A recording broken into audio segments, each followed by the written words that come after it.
अस्सलाम वालेकुम दोस्तों। आज की इस वीडियो के अंदर हम जो पैकिंग वाले आइटम होते हैं जो स्टोर खुद पैक करके आगे सेल करता है उनकी वर्किंग को देखेंगे कि उसकी किस तरह की वर्किंग होनी चाहिए ताकि उनका स्टॉक खराब ना हो। मोस्टली जो मार्ट्स होती हैं कैश एंड कैरीज होती हैं उसके अंदर आप कुछ आइटम्स ऐसे होते हैं जो आप बल्क में लेते हैं यानी तोड़े में या बोरी के अंदर लेते हैं। फिर आगे मुख्तलिफ साइजेस के अंदर आगे आप उसको डिस्प्ले में लगाते हैं जिसमें आपके साइज केजी में भी हो सकते हैं और केजी से कम भी हो सकते हैं। मिसाल के तौर पर जिस तरह आपके पास शुगर है, अब जो शुगर होगी वो आपके पास आएगी तोड़े के अंदर आएगी और आगे जो आप उसके पैकेट बनाएंगे वो आपके 1 केजी का बनाएंगे, 2 केजी का बनाएंगे और 5 केजी का, जो मोस्टली जो साइज चलता है ये बनाते हैं। इसी तरह चावल होते हैं, चावल के भी 1 केजी, 2 केजी और 5 केजी का होता है। और कुछ मसाला जात होते हैं जो आप ग्रामीज के अंदर बना रहे होते हैं, तो इसकी वर्किंग जो दूसरे आइटम्स होते हैं उससे टोटली डिफरेंट होती है। उसकी वजह ये होती है कि ये बल्क की शक्ल में आ रहा होता है आइटम और आगे जो ये सेल हो रहा होता है ये मुख्तलिफ साइज के अंदर हो रहा होता है। एक तो तरीका ये होता है कि हमने अगर जितना साइज के हमने पैकेट बनाए हैं तो उसको हम लादा लादा आइटम के अंदर फीड करें, लेकिन उसमें प्रॉब्लम क्या होती है कि आपका स्टॉक खराब हो जाता है। उस केस में आप स्टॉक अपना मैनेज कर ही नहीं सकते क्योंकि आपने 50 किलो गट्ठा लेना है और आगे उसके पैकेट बनने हैं, कोई 2 किलो के बनने हैं, कोई 5 किलो के, कोई किलो के। तो आपने 3 आइटम्स को लादा-लादा उसकी इन्वेंटरी को मैनेज करना बहुत मुश्किल काम है, तो उससे अक्सर फिर इन आइटम्स का स्टॉक खराब होता है। तो आज मैं आपको एक ऐसा तरीका बताऊँगा, अगर उस आप मेथड को फॉलो करेंगे, तो ये जितने भी आपके पैकिंग वाले आइटम हैं, जिनकी आप खुद पैकिंग करते हैं, तो उनकी जो इन्वेंट्री है वो आपकी खराब नहीं होगी। इसमें आपने क्या-क्या स्टेप्स फॉलो करने हैं वो आपको बताऊँगा। आज की सेटिंग के अंदर हमने 3 मकसद अपने अचीव करने हैं। सबसे पहले ये है कि जो हमारा बारकोड प्रिंट हो, उसके अंदर जो जिस साइज़ का वो स्टिकर है उसके साथ उसके डिस्क्रिप्शन के अंदर लिखा हुआ हो। यानी कि अगर शुगर है 5 केजी तो 5 केजी लिखा हो और उसके नीचे जो उसकी प्राइस आ रही हो वो 5 केजी की आ रही हो। इसी तरह अगर वो स्टिकर 1 केजी का है तो उसकी प्राइस 1 केजी की आनी चाहिए और इसी तरह अगर 2 केजी का है तो वो उसके साथ 2 केजी की आनी चाहिए और जो वो नॉर्मल आइटम है उसकी नॉर्मल प्राइस आनी चाहिए। इसी तरह जो किलो वाला है उसकी किलो की प्राइस आनी चाहिए, जिस तरह दालचन है, और जो हाफ केजी है उसकी हाफ केजी की प्राइस आनी। पहला तो मकसद हमारा ये है कि हमारा sticker according to their size and price print होना चाहिए। जो दूसरा हमारा काम है कि वो हम पॉइंट ऑफ सेल पे ये मैनुअल टाइप करने के बजाय थ्रू बारकोड स्कैनिंग के हम इसको करें। यानी कि अगर हमारा ये वाला स्टिकर स्कैन हो तो हमारे 5 किलो स्टॉक में से लेस हो जाए और अगर हमारा ये दाल चने वाला ये स्टिकर स्कैन हो तो हमारा हाफ केजी पूरे जो बल्क स्टॉक है उसमें से लेस हो जाए।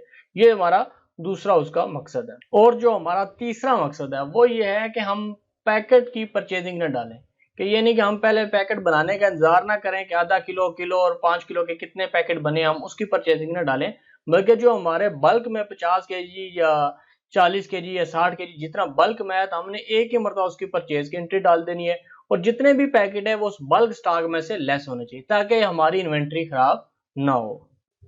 अब हम आ जाते हैं जी सॉफ्टवेयर की साइट के ऊपर। तो हमने ये देखना है कि सॉफ्टवेयर के अंदर हमने इन आइटम्स की एंट्री कैसे करनी है। अगर तो ये आइटम्स आप नए क्रिएट कर रहे हैं तो फिर आपने इस तरीके को फॉलो करना है। अगर आपके पास ऑलरेडी आइटम्स पहले से क्रिएट हैं तो आपने उनको एडिट करके इस सेटिंग के ऊपर लेके आना है।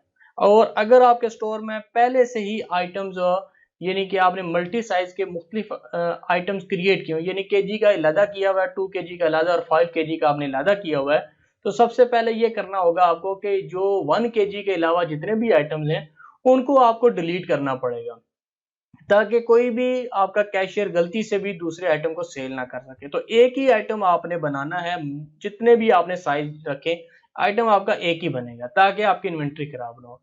अगर तो ये नया आइटम है तो फिर आपने यहाँ पे एक कोड देना है, कोई भी आप कोड दे सकते हैं, यहाँ पे उसका नाम देना है। डिस्क्रिप्शन के अंदर आपने साइज नहीं लिखना, अगर आपने लिखा हुआ है तो उसको आपने एडिट करके तो साइज खत्म कर दीजिएगा क्योंकि साइज हमने डायनामिक लेके आना है जो हमारा स्टिकर का उस वक्त बनता होगा। यहाँ पे हमने इसको यूनिट दे दिया केजी के अंदर और यहाँ पे हमने इसकी जो कास्ट प्राइस है वो दे दी। इसके बाद यहाँ पे हमने इसकी सेल प्राइस दे दी और अगर आप क्वांटिटी डिस्काउंट चला रहे हैं तो फिर आपने यहाँ पे इसकी क्वांटिटी डिस्काउंट की प्राइस दे दी। और जो मेन चीज है जो इस आइटम की वर्किंग को इस तरह करेगी वो सबसे जरूरी है कि वो आपने आइटम टाइप के अंदर QTY करना है। यहाँ पे आपने QTY अगर नहीं करेंगे तो ये सारी वर्किंग चलेगी नहीं। तो यहाँ पे QTY कर दिया आपने और यहाँ से आपने इसको अपडेट कर दिया। बाकी मैं चीजें कैटेगरी सप्लायर इसलिए नहीं बता रहा कि ये जनरल चीजें कि आपने तो ये करनी है, ऑलरेडी करनी है। मैं सिर्फ इस आइटम की स्पेसिफिक सेटिंग बता रहा हूँ कि आपने इसकी सेटिंग कैसे करनी है। इसी तरह आप अगर एक और आइटम क्रिएट कर रहे हैं,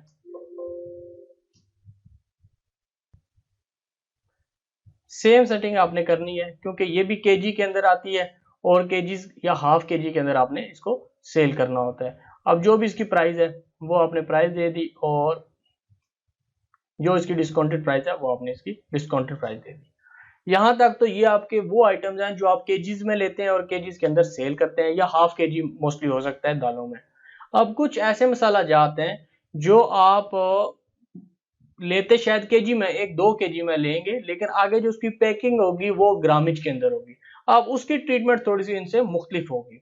उनकी ट्रीटमेंट आपने इस तरह करनी है कि आपने यहाँ पे आइटम को कोड दिया और आपने इसका साइज आपने देना है 1 और यहाँ पे आपने देना है GM।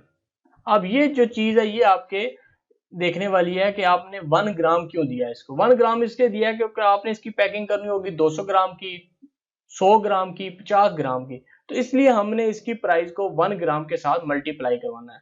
और अगर आपने ये लिया हुआ है केजी के अंदर लिया हुआ है तो अब आपको केजी का रेट आपने डालना है। मिसाल के तौर पर ये आपने ली है 1000 रुपए की और आगे आपने सेल करना है इसको 1400 रुपए का। तो यहाँ पे आपने 1000 ग्राम लिखना है, यानी कि जो इसकी पैकिंग है 1 केजी की, और किलो का आपने रेट लिख दिया यहाँ पे और किलो की आपने सेल प्राइस लिख दी। तो यहाँ पे 1 ग्राम की कास्ट और 1 ग्राम की आपके पास सेल आ गई। ये सिर्फ इसलिए, अदरवाइज आपने यहाँ पे 1 ग्राम करके और 1 ग्राम के हिसाब से इसकी कास्ट आपने डिवाइड करके केजी को, तो 1 ग्राम की कास्ट और 1 ग्राम की आपने इसकी सेल डालनी है। और इसी तरह अगर इसके ऊपर भी क्वांटिटी डिस्काउंट है तो आपने क्या करना है कि यहाँ पे 1 लिख के, यानी अगर ये एक सेल हो तो हमारी ये प्राइस बने 1.35। तो ये आपने इस तरह करना है। अब आपकी दो तरह की ट्रीटमेंट होगी, एक वो होगी जो केजी के अंदर आते हैं और जो सेल होते हैं वो केजीज, 2 केजीज, 5 केजी या हाफ केजी तक जाते हैं।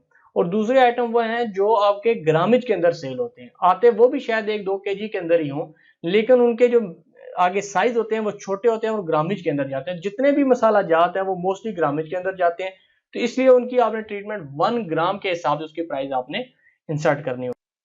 अब जो हमारा सेकंड स्टेप है वो इसके बार कोड के स्टिकर जनरेट करना।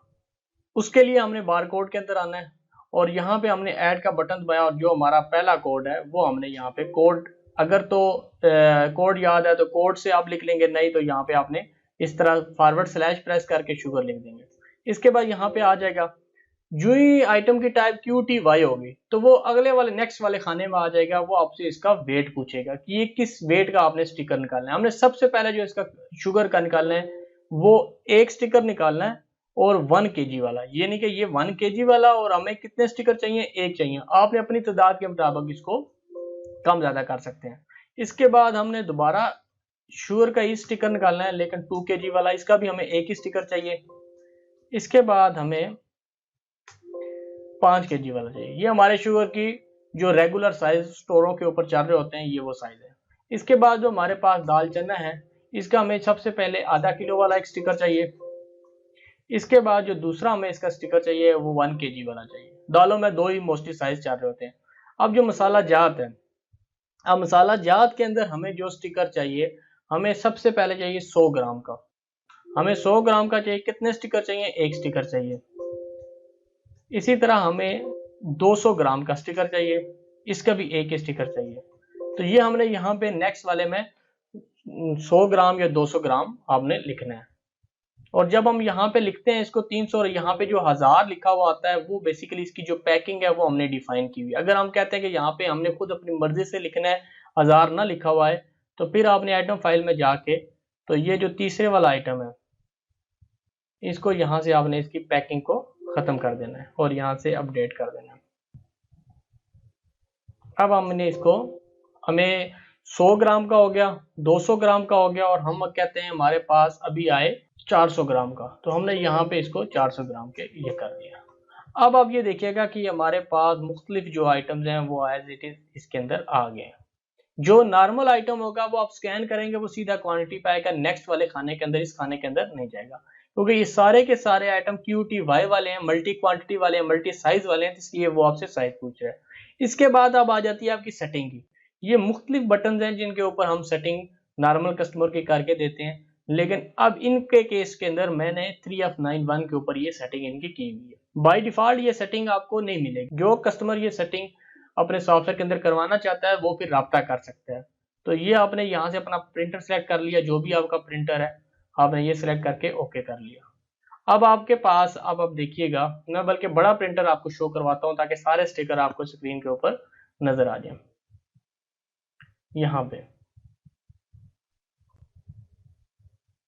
अब आप ये देखें, ये वाला शुगर का 1 kg का स्टिकर और इसकी ये प्राइस आएगी 102 रुपए, और 2 kg वाला इसकी आगे 204 रुपए, इसी तरह 5 kg वाले की 510 रुपए आ गए। ये जो दाल चना है हाफ kg का 75 आ गई और kg वाले की 150 आ गई। अब इसके बाद आ जाती है ब्लैक पेपर आ जाती है। ये देखें जी, 100 ग्राम का 135 रुपए और 200 ग्राम का 270 रुपए और 400 ग्राम का आपका आ गया 540 रुपए।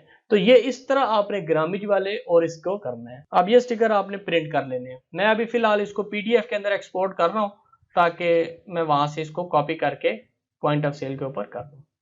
अब हमारे 2 स्टेप कंप्लीट हो गए। हमने आइटम फाइल भी क्रिएट कर ली और बार कोड के स्टिकर भी जनरेट कर लिए। अब हम आ जाते हैं जी परचेज की तरफ। इन आइटम्स की हमने परचेज कैसे डालनी है। हमने एक टेस्ट सप्लायर के नाम से सप्लायर क्रिएट किया, सेव कर देते हैं और यहाँ पे सबसे पहले हम इसे चीनी लेते हैं। हमने इसे ले ली चीनी 50 kg। इसके बाद जो हमने दाल चना ले लिया वो हमने इससे ले लिया 40 kg। और अब हमने जो ब्लैक पेपर है वो हमने इससे ले ली, कास्ट प्राइस 1 है। अब यहाँ पे हमने इससे ली है, अब ये ध्यान में रखिएगा कि इससे हमने लिए 1 kg 1000 ग्राम। अब आप यहाँ पे थोड़ा सा कंफ्यूज हो जाएंगे कि हमने यहाँ पे क्वांटिटी के अंदर हमने यहाँ पे 1 kg नहीं लिखना। क्यों नहीं लिखना? इसकी वजह यह है कि हमने जो इसका साइज डाला हुआ है वो हमने डाला हुआ है ग्रामेज के अंदर। हमने ये कहा हुआ है कि ये 1 ग्राम की प्राइस है और हमने इसकी जो परचेजिंग भी करनी है वो भी ग्राम के हिसाब से हमने इसकी करनी है। इसलिए फिर हमने इसकी जो यहाँ पे क्वांटिटी डालनी है वो 1000 की डालनी है, क्योंकि कास्ट प्राइस हमने कहा कि 1 ग्राम हमें 1 रुपए का पड़ा है और हमने इसको 1000 ग्राम यानी 1 किलो हमने परचेज कर लिया और आगे जो इसकी सेल प्राइस है वो ये आ गया। इसके बाद हमने सेव किया और यहाँ पे हमने इसको नो कर दिया। अब हम इसको करते हैं पोस्ट, यस किया, ओके कर दिया। अब जो हमारा थर्ड स्टेप है वो ये है कि हमने पॉइंट ऑफ सेल के ऊपर इसको सेल करना है। उसके लिए हमने POS ID और POS इसका पासवर्ड डाला, जो भी आपकी कैशियर की आईडी है। अब यहाँ पे देखिएगा कि हमने एक स्टिकर को स्कैन करना है। अब ये पहले वाला स्टिकर जब हमारा स्कैन होगा तो हमारा रेट आना चाहिए 102 रुपए।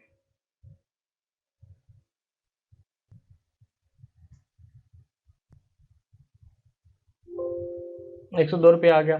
अब ये वाला स्टिकर जब हमारा स्कैन होना चाहिए, ये वाला 400 ग्राम वाला, तो इसकी प्राइस आनी चाहिए 540 रुपए।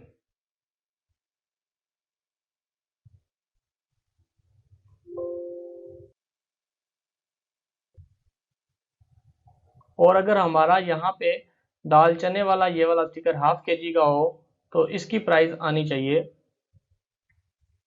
75 रुपीज। तो ये आपके आइटम सेल हो गया। अब जो स्टॉक में लेस होगा वो ये देखिएगा कि ये स्टिकर लेस होगा 1 और ये लेस होगा आपका ब्लैक पेपर लेस होगा 400 ग्राम और ये होगा आधा kg लेस होगा। हमने यहाँ से इसका बिल प्रिंट कर देना। 1000 रुपए कस्टमर ने दिया, 1000 लिख के हमने एंटर की प्रेस कर दी तो ये आपका हो गया। इसी तरह आपने जिस स्टिकर का आप साइज का स्टिकर आप स्कैन करेंगे तो उसी हिसाब से आपके स्टॉक में से लेस हो जाएगा। और यहां से एक मरतबा हमने पोस्टिंग रन कर लेनी है। अब हम आ जाते हैं आगे कि हमारा स्टॉक लेस कितना हुआ। हम सबसे पहले यहाँ पे रिपोर्ट्स में आते हैं, स्टॉक पोजीशन में और प्रेजेंट स्टॉक पोजीशन में शो का बटन हमने दबाना है, ओके करना है। अब आप देखिएगा शुगर जो है हमारी 1 किलो लेस हुई है और दाल चना जो है वो हमारा 40 kg था, उसके अंदर हाफ kg लेस हुआ है और जो ब्लैक पेपर थी वो हमारी 600 ग्राम रह गई, यानी कि 400 ग्राम हमारी लेस हो गई है। अब हम ये देखना चाहें कि हमारा ब्लैक पेपर सेल कितना हुआ था, तो वो हम देख लेते हैं। यहाँ पे जाके आइटम वाइज के अंदर ये हमारी देखिएगा ब्लैक पेपर सेल हुई है 400 ग्राम। ठीक है जी, 400 ग्राम हमारी सेल हुई है और 1000 ग्राम हमने ली थी, उसमें से 600 ग्राम हमारी लेस हो गई। तो ये इस तरह की वर्किंग थी कि हमारे जो आइटम्स हम खुद पैक कर रहे होते हैं, उनकी हमने परचेजिंग कैसे डालनी है, उनकी हमने आइटम फाइल कैसे क्रिएट करनी है, उसको आगे सेल कैसे करना है और आगे उसकी स्टॉक की रिपोर्टिंग कैसे जनरेट होनी है।